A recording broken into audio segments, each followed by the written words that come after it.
Well, welcome back to Stewart Art. So in this video, I'm going to do a two-part mold. This is the first two-part mold that I'm doing here, where I take the original Bettie Page and I make this two-part mold, and then I cast using pewter these replicas, and I have several more over on the bench. My plan is to make 15 or 20 of these, and then I'll be done with this. But before I get to that, I just have to tell you kind of a dumb story.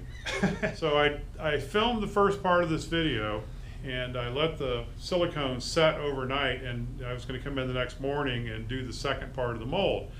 Well, I got to the shop here and I could not find the camera anywhere. It was not where I normally leave it on the charger, and I looked everywhere around this shop, and so I wanted to go ahead and continue with the project, so I made the other part of the mold.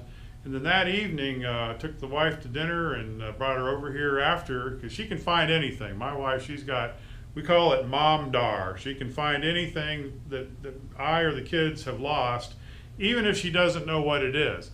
So I brought her in here, and we looked around for, gosh, 10 or 15 minutes, and even Mom Dar could not find the camera. And all of a sudden, it dawned on me that the camera was still right in the tripod where I last used it. So I came back in here, and sure enough, there it was.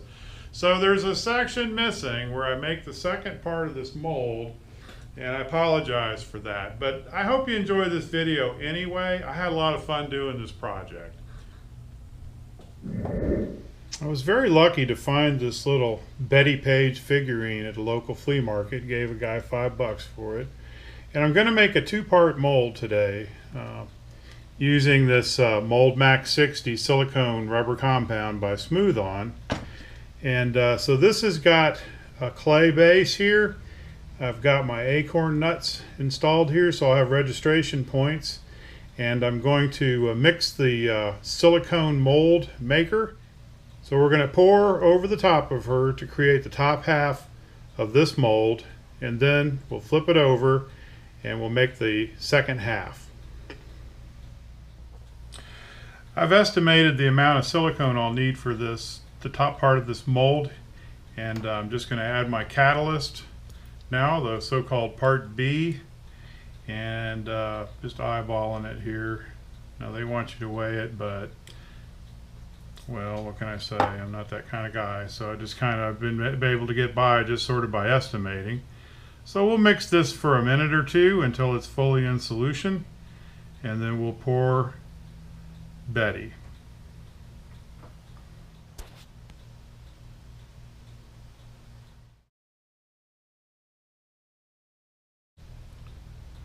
All right, I put a liberal amount of part B catalyst, so I have a feeling this stuff is going to set up reasonably fast. The next day of filming was lost because I could not find the camera. Karen and I looked and looked and looked. Where could it be? Duh! Here's my setup. I've got this metal table. This is not a real high temperature thing, but I feel it's a good idea to use my welding and brazing table over here. I've got a bunch of ingots here, cleaned out every thrift shop and on the Treasure Coast, getting all the old pewter out of there and got it all melted down. I use this old hot plate. I got a little frying pan here, and that keeps my metal at a good temperature. It's not too hot. I think it's probably right at about 500 degrees or so. And so I just leave it sit, and it's there and ready for me when I'm ready to do my pour. Had pretty good success so far. I think I've only had to reject one of these, so let's see how this one came out. Okay, so I'm going to reject this one because the little base that she's on, there's a big void right there. So I don't like that. I'll go ahead and set her aside, and we'll do another one. I really haven't proven to myself that this is necessary, to be honest, because I've done a few pours without it in this mold, and they've come out okay. Now this mold is getting hot. I've done 4 other pours before I did this one today. So just put the two pieces together here, very simple. Then I've got this little box here. I just put a simple backing plate, so I'm just squeezing it between a couple of thin pieces of plywood. Use my clamps here, just a moderate amount of pressure. Now, the one thing I have learned is that the quality of my pours is always better if I spend a few seconds getting the last little bit of dross off of my crucible. Here we go. Smooth flow rate. Gee, I hope I have enough. Yes, I do. Cracker open. It looks pretty good. Let's see here.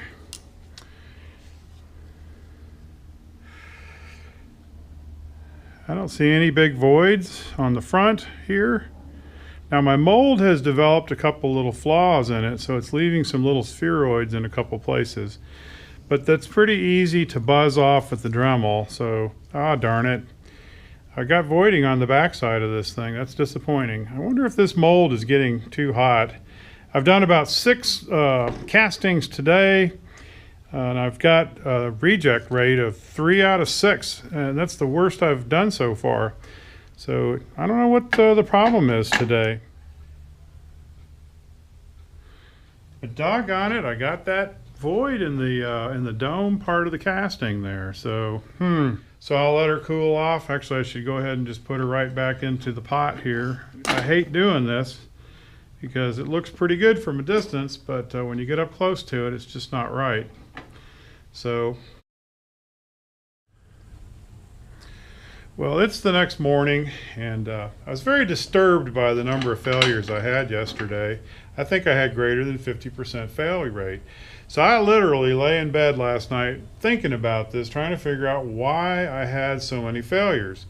And so it dawned on me a couple of things. Number one, I think I had my metal too hot. The burner I had set yesterday on high, and it will make the metal molten on a medium setting. And I learned that before, so I forgot to put this at medium. So I think I had too much heat in my crucible. So today I've melted my metal on medium heat, so this should be much less over melt than what I was pouring yesterday. And then the other thing, I was studying the vents on this, and these are the vents, and my vents were not filling up all the way.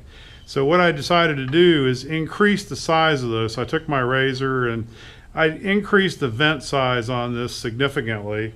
And then I also increased the volume of my sprue pot. So I'm hoping that I'll be able to put a little more momentum here, and I'll have more vent space for any gases to come out so I don't get those big voids. And I can see that it came nicely up the vent this time, so maybe we did a little bit better job of filling that lower section. So let's see if that helps.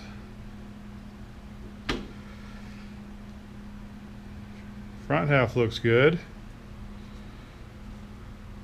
And the back half looks good. Finally, golly, this is probably the best one I've had in the last couple of days. There are no voids on this. The finish looks pretty nice. See, I pour in through here, this is the sprue, and I significantly increase the vent so that if there's any gases that are trying to come up out of here, they can vent up through the vent. I think the small vent on this side may have been solidifying. The metal was solidifying as I vented, and I think it might have plugged the vent. So I don't know if that helped or not, but I can just tell you that this is the first really nice one I've had in the last several pours. It seems such a shame to have to melt these again, but I really don't have a use for them if they don't have a base. For the castings that I like, first thing I'll do is bring it over to the table, and this is nice soft metal, and I'll just cut off the sprue and the vent and the extra metal here. And then it's over to the sander to smooth off the bottom.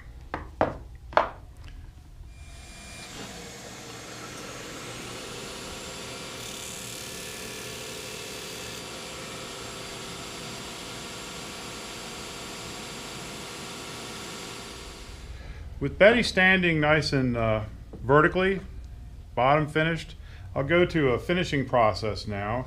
And what I'll do is I'll start with the Dremel tool and a diamond tip, and I'll just work on getting that parting line cleaned up. She's got the parting line from the two parts of the mold, and I'll try to eliminate all traces of that. First I'll use the Dremel tool, and then I'll go to some just 180 grit sandpaper to smooth her off, and then some steel wool, and then finally I'll go over to the buffing wheel.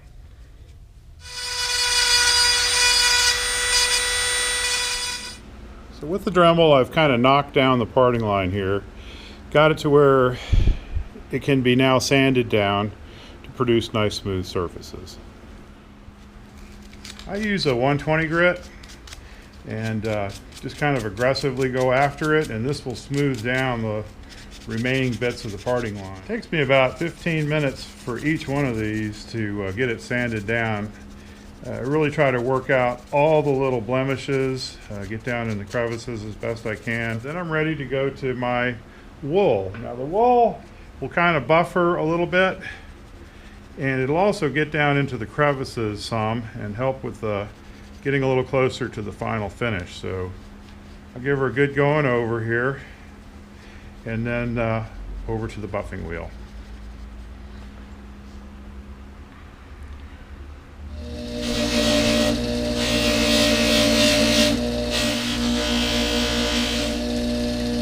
Okay, I'm just going to clamp her in the vise here with a soft piece of Scotch-Brite, and center punching the bottom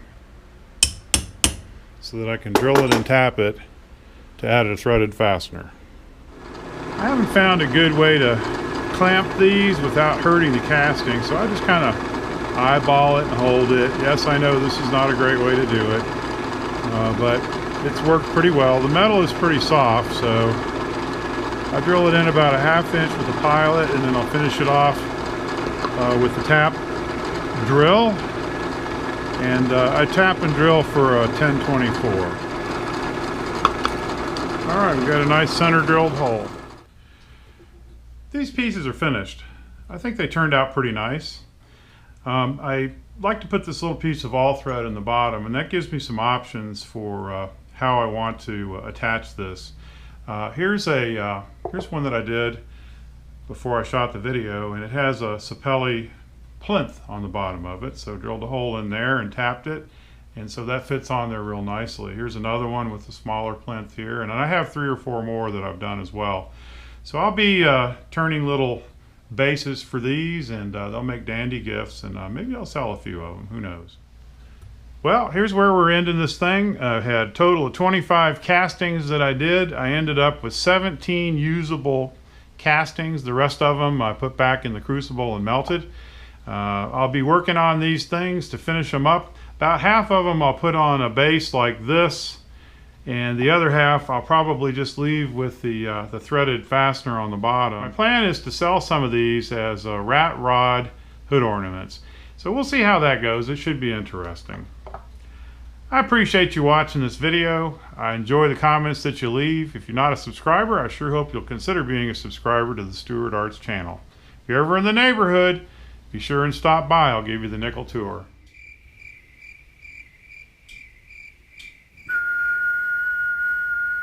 You want some cheeseburger? Oh, you don't have to do a trick. You don't have to do a trick. No, you don't. You don't. We brought you a cheeseburger today. Yeah, we want you to have a nice day today. Are you feeling better?